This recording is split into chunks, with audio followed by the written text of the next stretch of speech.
পশ্চিমবঙ্গ মেধা উৎকর্ষ অভিযান সেট ২ বিষয় বাংলা ক্লাস 4-এর জন্য এটা প্রথম একটা প্যাসেজ দেওয়া আছে। প্রথমে তো কী দেওয়া আছে, ছোট্ট মতো একটা প্যাসেজ আছে, তো সেটা আমরা আগে চটপট পড়ে নিই, তাহলে আমাদের প্রশ্নের উত্তরগুলি করতে সুবিধা হবে। তোমাদের পরীক্ষার সময় অনেক সময় থাকবে, তোমরা কিন্তু এই প্রত্যেকটি প্যাসেজ যা থাকবে ইংরেজি এবং বাংলা সেগুলি কিন্তু আগে থেকে পড়ে নেবে। দুর্ভিক্ষের সময় দরিদ্র প্রজারা জমিদারের কাছে নিবেদন করেছেন যে তিনি যেন দয়া করে এবছরের খাজনা মুকুব করেন, কারণ এবছর বৃষ্টির অভাবে জমিতে ধান হয়নি। খাদ্যাভাবে তাদের বুনো শাক খেয়ে দিন কাটাতে হচ্ছে। ঘরের ঘটিবাটি সবই বেচতে হয়েছে। এমত অবস্থায় গ্রামের হাজার খানেক প্রজা ঠিক করেছে, যেখানে ভাত কাপড়ের অভাব সেখানে প্রজাদের পক্ষে খাজনা দেওয়া নিতান্তই অসম্ভব। এই দুর্ভিক্ষের সময় জমিদার যদি প্রজাদের না দেখেন, তাহলে প্রজারা বিদ্রোহ ঘোষণা করতে বাধ্য হবে। প্রজারা কার কাছে নিবেদন করেছেন? জমিদারের কাছে। ঠিক আছে, এটা হচ্ছে জমিদারের কাছে। রংটা একটু বদলে নিই, এই রংটা বেশ ভালো লাগছে না। প্রজার কার কাছে নিবেদন করেছে? এটা হচ্ছে রাজা, মন্ত্রী, জমিদার, প্রধান। এটা হচ্ছে জমিদারের কাছে। জমিতে ধান হয়নি কেন? প্রজারা চাষ করেনি? না, প্রজারা চাষ করেছিল। বৃষ্টি হয়নি? অনুর্বর জমি? না, জমিদার ঋণ দেয়নি। অ্যান্সার হচ্ছে বৃষ্টি হয়নি বলে। ঠিক আছে। প্রজারা কি খেয়ে দিন কাটাচ্ছে? মাছ ভাত, ডাল ভাত, কচু শাক, না বুনো শাক? এটার অ্যান্সার হবে বুনো শাক খেয়ে তারা দিন কাটাচ্ছে, তাই তারা খাজনা দিতে পারবে না। ঠিক আছে, খাজনা অর্থাৎ কর। গ্রামে কতজন প্রজা বাস করে? গ্রামে কতজন প্রজা বাস করে গো? গ্রামে বাস করে, সুস্পষ্টভাবে লেখা আছে, এমত অবস্থায় গ্রামের হাজার খানেক প্রজা, তাহলে এখানে অ্যান্সার হবে হাজার খানেক প্রজা। আচ্ছা, প্রজারা জমিদারের কাছে কি আবেদন করেছে? খাদ্য দান করতে, কর ছাড় দিতে, ঋণ দিতে, নাকি জলের ব্যবস্থা করতে? এখানে কর অর্থাৎ যে খাজনা সেটি ছাড় দিতে বলেছে। ঠিক আছে। জমিদার খাজনা মকুব না করলে প্রজারা কি করবে? চাষ করবে না, অন্য গ্রামে চলে যাবে, ঋণ করবে, না বিদ্রোহ করবে? শেষ লাইনে কী লেখা ছিল? যে তাহলে প্রজারা বিদ্রোহ ঘোষণা করতে বাধ্য হবে, এখানে লেখা ছিল। তো সেটাই হচ্ছে অ্যান্সার। এখানে কি হবে? এটা বিদ্রোহ করবে। পরের প্রশ্ন কি বলছে দেখো। তত্ত্বচানের অ্যাডভেঞ্চার। তত্ত্বচানের অ্যাডভেঞ্চার এই গল্পের বাংলা অনুবাদ কে করেন? এই গল্পের বাংলা অনুবাদ করেন মৌসুমী ভৌমিক, তেতসুকো কুরুয়ানাগি, কুসুম কুমারী দাস, নাকি রবীন্দ্রনাথ ঠাকুর?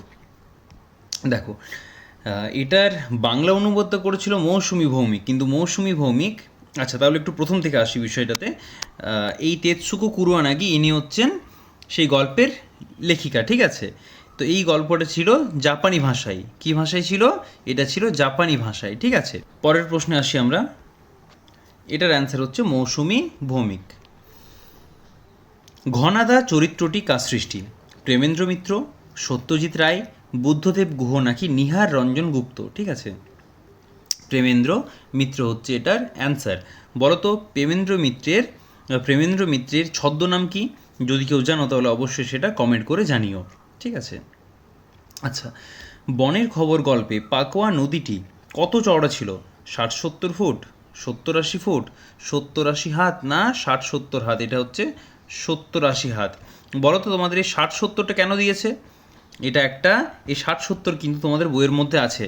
কী ছিল বলো তো?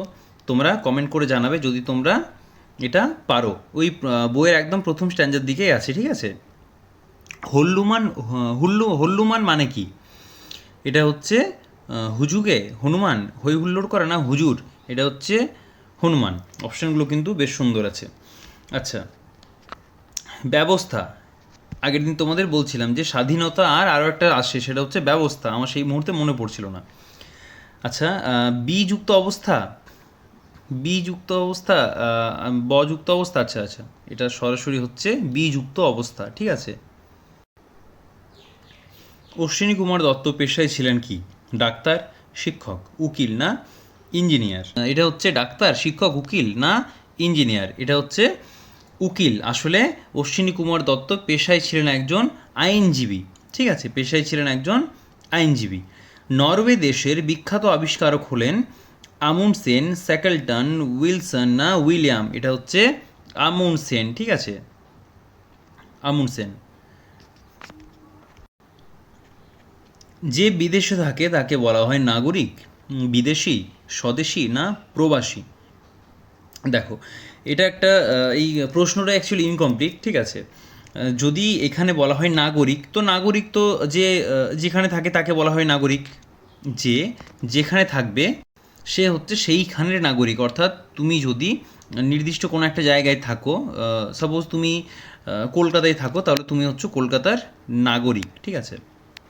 আচ্ছা, বিদেশিটা আমরা একটু প্রবাসীতে পরে আসছি। স্বদেশী অর্থাৎ আমাদের দেশে যারা থাকে তারাই হচ্ছে স্বদেশী, ঠিক আছে। এবার প্রবাসী কারা?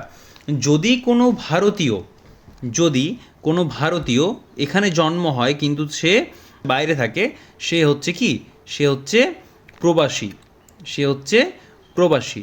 কিন্তু এখানে প্রশ্নটা কি করেছে দেখো, এখানে প্রশ্নটা বলেছে যে বিদেশে থাকে, অর্থাৎ যে বিদেশেই থাকে, ঠিক আছে, তাকে আমরা কি বলবো? তাকে আমরা বলবো এখানে বিদেশি, ঠিক আছে। এবার যদি প্রশ্নটা এরকম হতো যে আমাদের দেশের যদি কেউ বাইরে থাকে তাকে কি বলা হবে? তখন তাকে বলা হবে প্রবাসী। এটাই হওয়ার কথা, কিন্তু এই ধরনের প্রশ্ন সচরাচর আমরা দেখি না, ঠিক আছে। আর এখানে ওই প্রবাসীটাকেই উত্তর দেওয়ার জন্য এই ধরনের প্রশ্নটা আনা হয়েছে। তো এখানে তোমাদেরকে এটা বুঝে নিতে হবে যে যে বিদেশে থাকে তাকে বলা হয়, এখানে ওটা প্রবাসী করবে। বইয়ের উত্তর অনুযায়ী ওনারা এটা প্রবাসী ধরেছে, ঠিক আছে। কিন্তু হিসেব মতো এটা প্রবাসী হয় না। কেন হয় না আমি তোমাদের যুক্তি সহকারে বিষয়টা বুঝিয়ে দিলাম।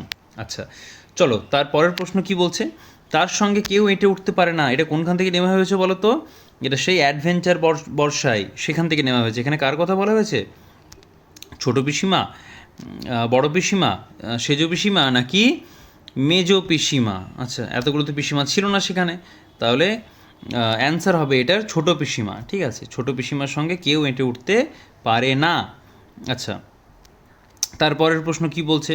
তারপরের প্রশ্ন বলছে যারা হাতির পরিচর্যা করে তাদের কি কে বলে? তাদেরকে বলে লুসাই, সহিস, মাহুত না সারেন? এটার অ্যান্সার হচ্ছে মাহুত, ঠিক আছে। ধলেশ্বরী নদী চলে সমানতালে, তালে বেতালে, ধীরগতিতে না কুলুকুলু শব্দে? এটা হচ্ছে তালে বেতালে। ধলেশ্বরী কেমন নদী গো? ধলেশ্বরী কেমন নদী, কী ছিল লাইনটা একবার মনে করে চটপট কমেন্ট করে জানাও, ঠিক আছে। আচ্ছা, ক গ চ বর্গীয় জ ট ড ত দ এই বর্ণগুলি হলো অল্প প্রাণ বর্ণ। বাকি অপশানগুলি বললাম না যাতে তোমরা কনফিউজ না হয়, না হও, ঠিক আছে।